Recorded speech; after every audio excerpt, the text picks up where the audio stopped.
Assalamualaikum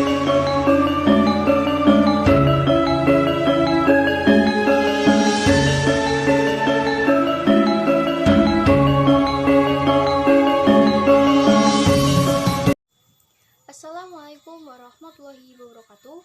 Perkenalkan, nama saya Anis Puspitasari, NIM 205231229, kelas 2F Perbankan Syariah, Fakultas Ekonomi dan Bisnis Islam. Di sini saya akan menceritakan mengenai Perjanjian Giyanti dan juga terbelahnya Jawa. Perjanjian Giyanti adalah sebuah peristiwa besar yang terjadi pada tahun 1755. Perjanjian Giyanti lahir dari sebuah kesepakatan segitiga politik antara Pakubuwono III, Pangeran Mangkubumi, dan Perserikatan Perusahaan Dagang Hindia Belanda atau VOC yang terjadi pada tanggal 13 Februari 1755.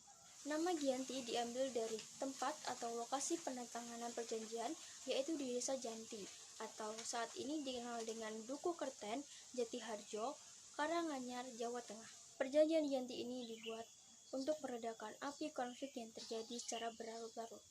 Pasca pindahnya Keraton Kartasura ke Surakarta, api dari Geger Pecinan ternyata masih belum rampung. Pada saat itu Mangkubumi membantu Pakubuwono II mendapatkan sebuah hadiah sebidang tanah dari Pakubuwono II. Namun hal tersebut menimbulkan kecemburuan di mana luas tanah yang menjadi penyebabnya.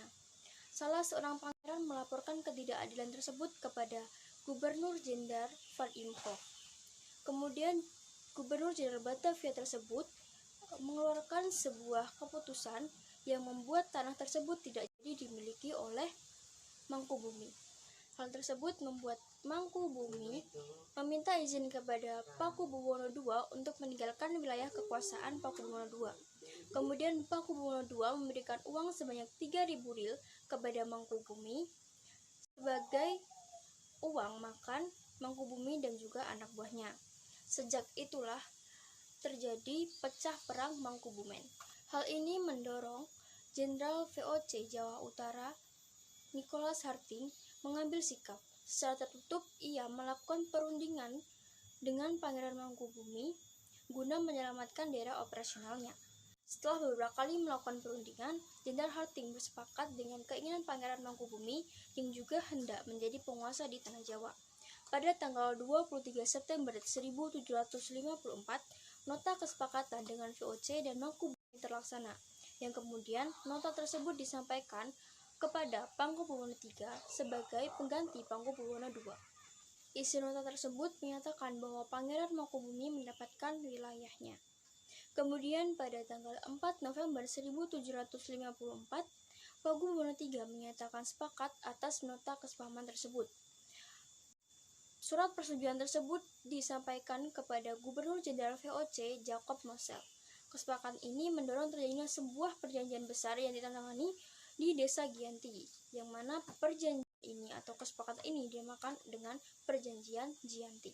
Perjanjian Giyanti ini merupakan pangkal dari terbelahnya Jawa menjadi dua bagian atau dikenal dengan Palihan Nagari. Ini juga merupakan awal dari naik tatanya Pangeran Mangkubumi di Yogyakarta sebagai Sri Sultan Hamengkubuwono I dengan gelar Senopati ing Ngalogo Sayyidin Panotogomo Khalifatullah sejak menandatangani perjanjian tersebut pada tanggal 13 Februari 1755.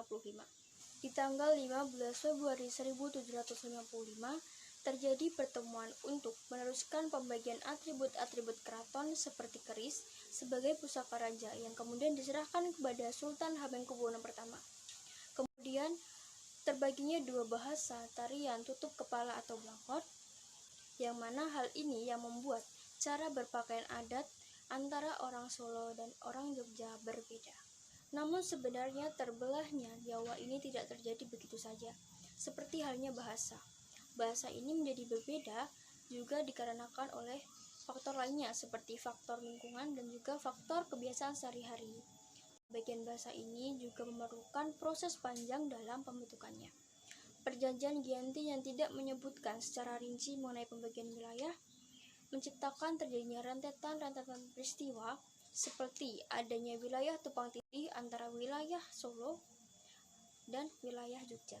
Selain itu, pasca perjanjian Giyanti, Raden Masaid atau Pangeran Sambernyawa yang dahulu membantu Mangkubumi masih terus melakukan pemberontakan.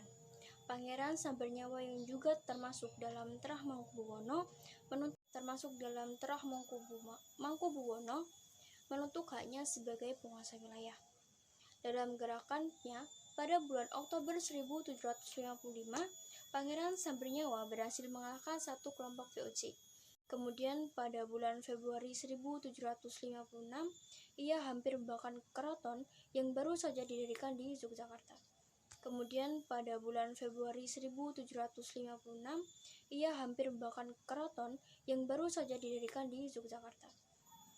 Pada tahun 1757, setelah perang selama bertahun-tahun, VOC akhirnya menyudahinya dengan menandatangani Perjanjian Salatiga.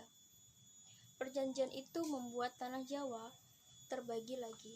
Isi dari perjanjian ini disepakati bahwa Pangeran Sambernyawa mendapatkan sebagian wilayah Kasunanan Surakarta dengan wilayah kekuasaan yang dikenal dengan Kadipaten Mangkunegaran.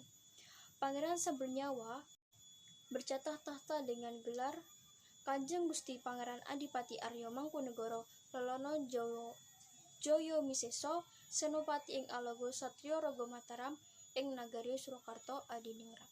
Pada tahun 1813, Kesultanan Yogyakarta terbelah dengan lahirnya Pakualaman. Dengan demikian, tanah Jawa memiliki 4 wilayah pemerintahan. Masing-masing berdiri dengan perbedaan orientasi politik yang membuat Jawa memiliki rupa yang beragam. Di masa Republik Indonesia, Kasunanan Surakarta dan Kadipaten Mangkunegaran menjadi situs sejarah cagar budaya. Sementara wilayah Yogyakarta, yang mana di dalamnya juga terdapat Pakualaman, menjadi daerah istimewa. Sekian dari saya, jika ada salah mohon maaf. Wassalamualaikum warahmatullahi wabarakatuh.